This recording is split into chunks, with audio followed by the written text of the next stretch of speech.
अस्सलाम वालेकुम।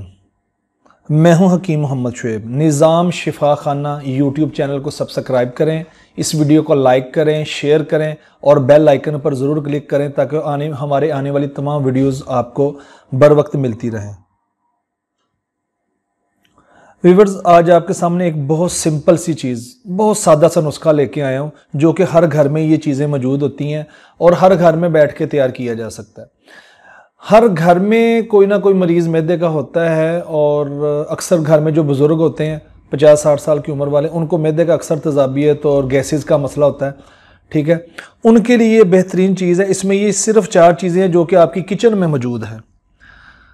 इसमें अजवाइन है, नमक है, ये सौंफ है और हरा धनिया, खुश्क धनिया, इसको कहते हैं खुश्क धनिया।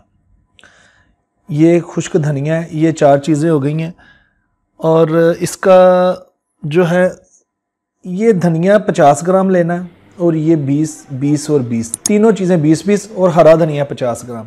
ये आपने ग्राइंडर में डाल के पीस लेना है या हावन दस्ते में इसको आप कूट लें, बारीक कर लें।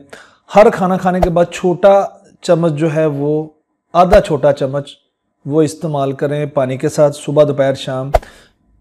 तो इंशाल्लाह मुझे उम्मीद है कि जिनको अल्सर, तेज़ाबियत, मैदे की गरानी और बदहज़मी का मसला है, कब्ज़ का मसला है, भूख नहीं लग रही या ज़्यादा लग रही है, ठीक है, भूख ना लगना गर्मी, मैदे की गर्मी की निशानी है और भूख ज़्यादा लगना जो है वो तेज़ाबियत की निशानी होती है। क्योंकि जब तेज़ाबियत ज़्यादा होती है तो मैदा ज़्यादा तेज़ी से काम कर रहा होता है और बार बार भूख लग रही होती है। ठीक है, ये 4 चीज़ें हैं व्यूअर्स, आप ये देख लें और इसको तैयार कर लें घर में। और घर में बच्चे हैं, बड़े हैं, तमाम जो है अफराद वो इस्तेमाल कर सकते हैं। ठीक है, जो बच्चे हैं उनको छोटी चम्मच आधी दें, बड़े जो है वो आधी चम्मच लें। ठीक है, तो इंशाल्लाह मुझे उम्मीद है कि आपको इसके इस्तेमाल करने से आपका जो है ना मैदा का मसला जो वो हल हो जाएगा। बाज़ार जाने की, बाज़ार से फक्कियाँ लाने की, चूरन लाने की हर की ज़रूरत नहीं, ये अपने घर में तैयार करें, इंशाल्लाह आपका मसला हल हो जाएगा। इस वीडियो को लाइक भी करें, शेयर भी करें, दोस्तों को भी बताएं और हर घर में ये नुस्खा होना चाहिए, हर घर में ये नुस्खा होना चाहिए। तमाम लोग इस्तेमाल करें क्योंकि इसका नुकसान भी कोई नहीं, सारी नेचुरल चीज़ें हैं ये सारी। ठीक है, सारी नेचुरल चीज़ें हैं, इससे ये हाजमे में मदद मिलेगी।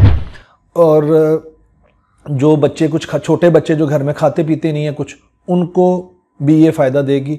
मुझे उम्मीद है आपको मेरी ये वीडियो पसंद आई होगी। इसको लाइक करें, शेयर करें। अस्सलाम वालेकुम।